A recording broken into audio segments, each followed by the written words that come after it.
All right, so welcome back. Welcome for the first time. Welcome in general. What am I going to call this?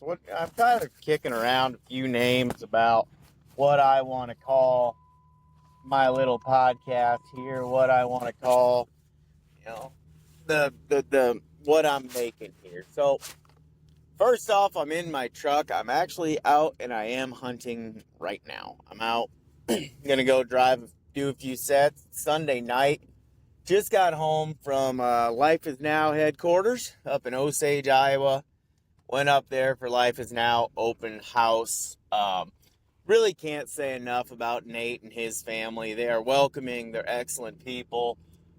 He wanted me to be pro staff. He asked me a few years ago whether I'd be willing to help him grow his brand, and I really couldn't be more enthusiastic about yes. Like I said, I don't want to really make any money in this business. I don't want it to be a business. For me, I just want to kill coyotes and have some fun, and if I can do that with great people and build a big network, then why wouldn't I do that? So if you don't know, Life is Now Outdoors is in Osage, Iowa. It's run by Nathan Owen. And basically, from what I seen of his shop yesterday, I hadn't been up there yet. But if you go into his shop with just a bear rifle, or not even with the rifle, you don't have anything, and you say, I want to kill coyotes, he'll get you there in a day. Like, he's got a range out back. He's got thermal optics. He's got entry level. He's got the best optics that you could get. It's all right there. He's an FFL dealer. So if you went in there, you had nothing. You could leave with the call.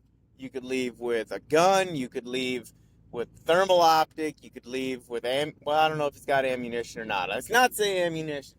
But you could basically leave ready to go out and kill coyotes. And not only that, he could tell you a thing or two about doing it, which is really kind of what this series is. I was talking with Nate, and I was talking with a couple guys that are also pro staff with Nate, and we all kind of said, how do you start your stand? You know, what's your stand, your typical stand?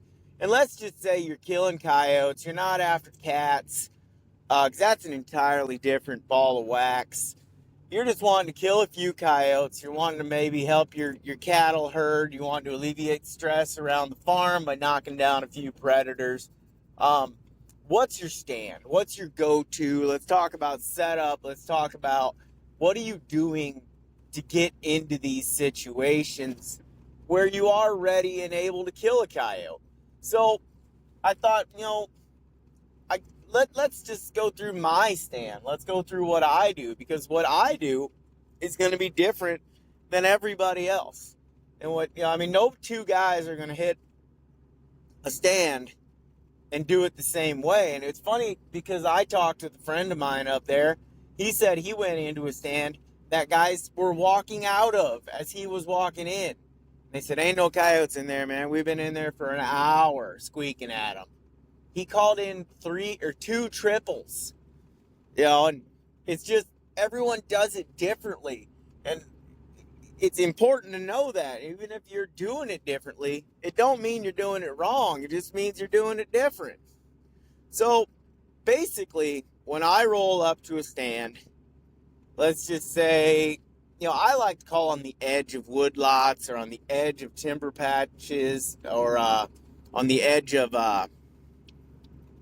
big grass patches on. I got a lot of CRP where I'm at.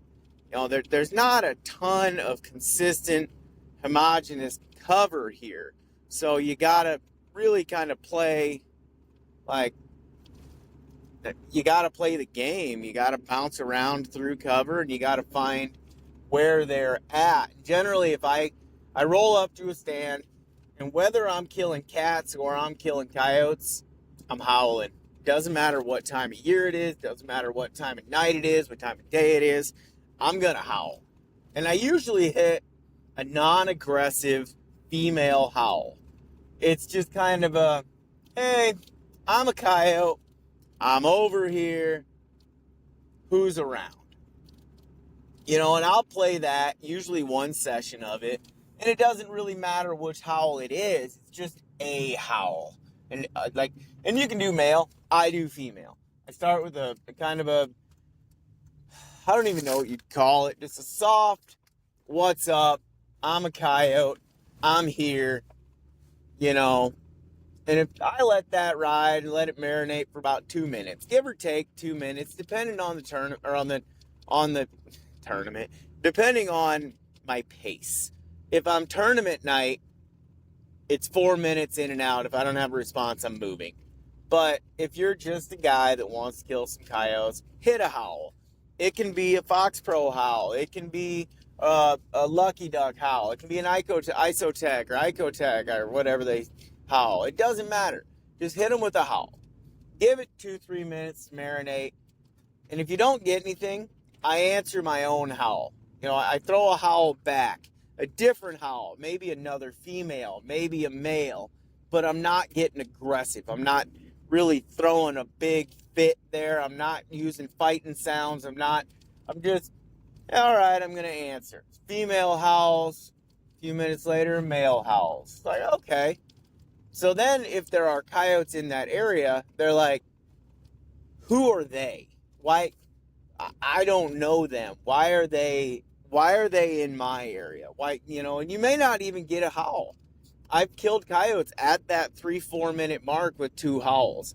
Because they're like, somebody's here. And I want to know who's here. I want to know why you're here. And I want to know right now. And, if you have that, just those 2 howls and you're killing coyotes, you got a pretty good spot. You were set up pretty close to them. And obviously with that, we can go into setup here. I like to set up, like I said, on the edge of these lots, on the edge of this timber, on the edge of this grass, on the edge of rivers, so that I'm generally within probably 500 yards of a coyote. And I'm not getting out and I'm not walking 150, 200, 300 yards. I may set the call on the hood of my truck. Because I'm in ag country, so they're used to hearing ag. They're used to hearing tractors, and they're used to hearing this machinery banging around in these fields, especially in the fall. So we female howl. We respond with female or male. I'll wait maybe 5 minutes, and if like a 5 minute total, and if nothing's there, I'm duetting. I'm doing female and male howl, or I'm doing a pair of females howling together. And usually the pair howls they're not aggressive, but they're a little more, they're a little more jovial. They got a little more vigor to them. They're not challenging anybody. They're not saying, I'm over here stealing your ground. I'm eating your rabbits. They're not doing that. They're just saying, hey, now we're 2 coyotes and we're together, and we're here and we're making noise and we're partying. We're having a great time. It's not an aggressive sound. It's not this big production. So that's usually when, if I don't have one, that's usually when I get a response. Not often do I kill them at that 3-4 minute mark. Does happen, not often. So you get a response. It may be a distant response, and if it's a really distant response, I'll pick up and I'll move. I moved on a coyote twice the other night. He watched me park, and I still killed him. Maybe that was a dumb coyote. It wasn't a pup. It was a good-sized male. Maybe he was dumb. Maybe the sounds were good. Maybe it's a lot of maybe. But if I get that response at the pair howl, the duet howl, whatever you want to call it, then the game's on, and I'll go quiet. I'll sit there a few minutes quiet, and then maybe I'll throw a different pair howl out. And maybe I'll even do a group howl where it's like, all right, well, now there's 3 of us. There's 3 of us here. We're in your spot, and we're going to eat your rabbits. So then they're like, hey, hold on.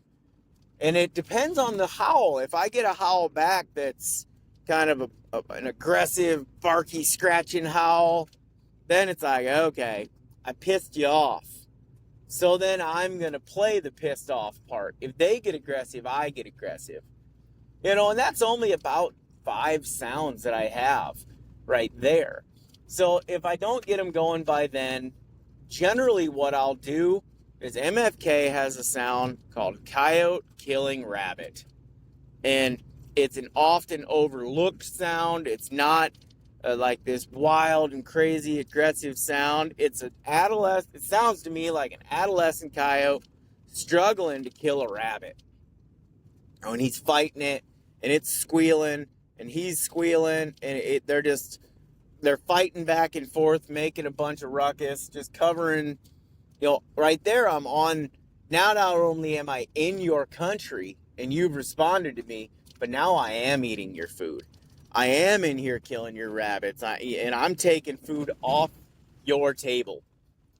So, with that, I'm usually around the 7-minute mark. Again, this is not tournament settings. This is not, blow and go flying down the highway trying to get as many stacked up as I can. This is a night where I'm just out having fun. And that's most nights. That's tonight. I'm parked at a stop sign right here, just kind of wondering even where I'm going to go. You're just out having fun. That's what this set is. It's just about enjoying being out there. So maybe I'm 7-8 minutes in and I got coyote killing rabbit going. And the other night I had a pair just come screaming into that. They'd howled. They'd kind of gotten a little aggressive howl, like, who are you? Why are you here? I don't know what you're doing. And then I started eating their food, and they didn't like that even one bit. And they come screaming in, ran straight in. And by the time I saw them, they were 100 yards running away. I actually didn't even see them until I heard their feet. and by then it was over. I did not get those coyotes. I missed one on a really rush shot because I was kind of shaken up that, like, I'd let some coyotes really get the better half of me right there. But if they don't come into that coyote killing rabbit, then maybe I'll go to a rabbit sound, like a different rabbit sound. Or maybe I'll switch it and I'll go to platinum gray fox, or I'll go to goody woody. Just a different prey sound that may trigger a different response than what I've got already. Because obviously the sound that I got right now, if they're not into those sounds, they're not interested in what I'm saying. And I have to have them interested in what I'm saying if I intend to kill them. So at that, I'll let that go to maybe 12 minutes. And if I don't have them by then, I'll either have moved, or if I still think there's a chance, I'll throw Pound Town out there, or table scraps out there, or, maybe Humpty Bumpty, or some sort of coyote fight. And even if that, I'll do that early season. I'll do straight pup distress when there are no pups on the ground, because it doesn't matter to them. They don't go, well, it's December, there are no pups here. They hear that, and it triggers like just an internal response that they're like, I need to go investigate this because I think someone is killing a puppy. And then that, Pound Town is like a distress fighting over food. Pup Distress 3 on the Fox Pro, very, very good sound. Table scraps, same thing. Or just like a general kind of aggressive fighting sound. So basically I take the temperature of it from top to bottom to, hey, we're just coyotes over here, to, hey, we're coyotes eating your food, to, hey, we're coyotes fighting and eating your food. There's a party here and you are not invited. And that will oftentimes bring a coyote in. And I've even had bobcats come into that same sequence.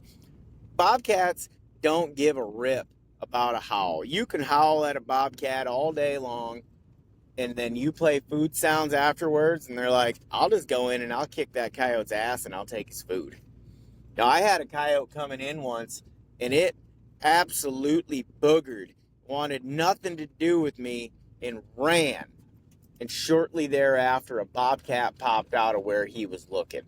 So that told me that bobcat was king shit there, and that coyote was not willing to get his ass kicked over that rabbit. And I don't believe it was bobcat season, because we certainly didn't shoot that bobcat.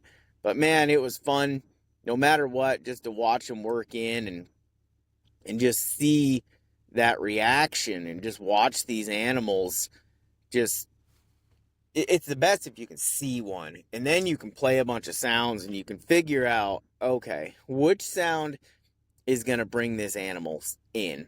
Which sound is he going to get that emotional response to that he'll go, okay, you're here. And if you can see a coyote, that's the best way to do it. But if you can't see a coyote and you just have to go based off of what you believe to be right, that's at least what I believe to be right. Female howls, then I answer that howl, and then it's a duet, and then they're killing a rabbit, and then that rabbit may turn into a fox, it may turn into a squirrel, it may turn into a vole, it may turn into a rabbit. And then there's that rabbit squealing, and then it turns into a coyote fight. So maybe that'll work for you, maybe it won't. I've killed a few coyotes doing it. A few is kind of an understatement. I've dumped some coyotes over the years, and sure am having a great time doing it. And I'm gonna run that same set tonight, and I'm gonna see if that works for me. So hopefully I can update you here maybe tonight. But I'm gonna jump out of the truck here. I'm gonna do a set, and you may hear from me, you may not, and if you don't, I appreciate you listening. This is going to be a series. I'm going to call several guys, and I'm going to have them go through their same sequence. But when there's another guy, there will be a few more questions I can bounce off of them. Okay, you said this, so how do we do this? And it doesn't matter what Fox Pro you have. It doesn't matter if you have the Lucky Duck. It doesn't matter what sound. They all come with the same general genre of sounds.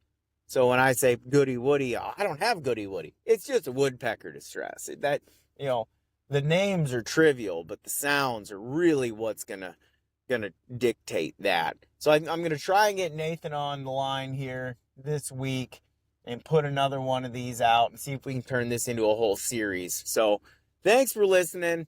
Good luck out there. Let's knock some fur down and have a great season.